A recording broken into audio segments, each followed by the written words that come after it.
Hey guys, Tristan the Gunslinger Kramer here. In this video, we're going to be reacting to a clip of my friend who I'm teaching some basic striking skills to. In the video, he does a 1-2 combo, and we're going to be watching to see what we can improve upon. So now I'm going to play the clip for you guys, and then we're going to react to it and see what we can improve upon. Go ahead. Full power, full power. Perfect. Nice. One more. All right, perfect. So the first thing I want to go over is some of the good things that my friend is doing. The first thing would be his foot movement. When I saw the punches being thrown, I didn't see him just stand there and throw with his arms. He did use his feet, which is a very good thing to do because you can generate more power. The next good thing I noticed was the hip movement. Now, when my friend was throwing the punches, he wasn't just throwing them with his arms, he was using his hips, which is a good thing because you generate more power when you use your hips. The third good thing I noticed was that my friend wasn't just throwing crosses and jabs with his arm bent, he was fully extending his punches, which is a good thing because the more extension you get, the more powerful your strike will be.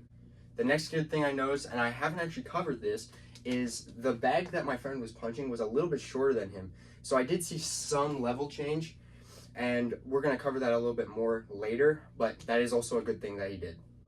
Lastly, guys, my friend did have hand retention, which is always important because last thing you want is to throw a punch and then get clipped in the face. So hand retention back to your guard is a good thing.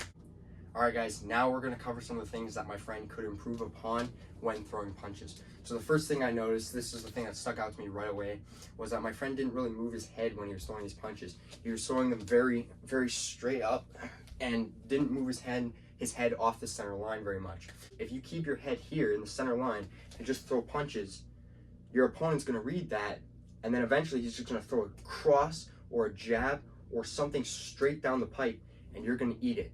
The next thing that I noticed immediately was my friend's chin was very up in the air.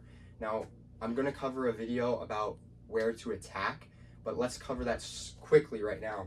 When you have your chin exposed, there's so many areas you can be hit that will knock you out, unfortunately. You can be hit right on the chin here, you can get hit with an uppercut, and also your nose is more exposed too. If my head's here, my forehead might take that strike before my nose does. If I'm here, well, now my nose is going to take that strike all day. So I would be tucking my chin a little bit more, and when I throw a strike, I want to lean a little bit off the center line. That way, I can avoid those big strikes coming my way.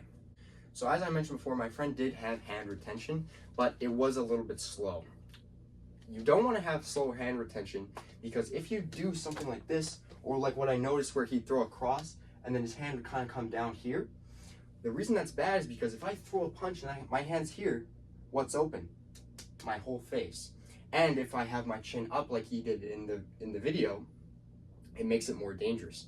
So you really want to bring your punches back and tuck your chin so that you can avoid those big strikes and you can have some defensive capabilities if, let's say, you throw a punch, he dodges it, and now he's going for a hit.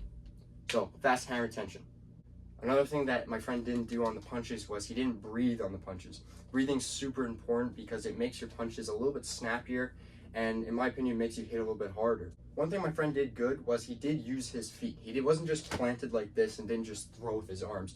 He did move his feet and he did use his hips, but when he threw the jab, I noticed this. He threw the jab slightly after moving his foot. So he didn't do this. He did this. So he moved his foot first, then threw the jab. What I want him to do is I want him to throw with the step. With the step. Anyway, guys, that's the end of the video. Thanks for watching, and there'll be more videos like this and more videos on basic things like striking and, like I said earlier, where to attack. So look forward to that one.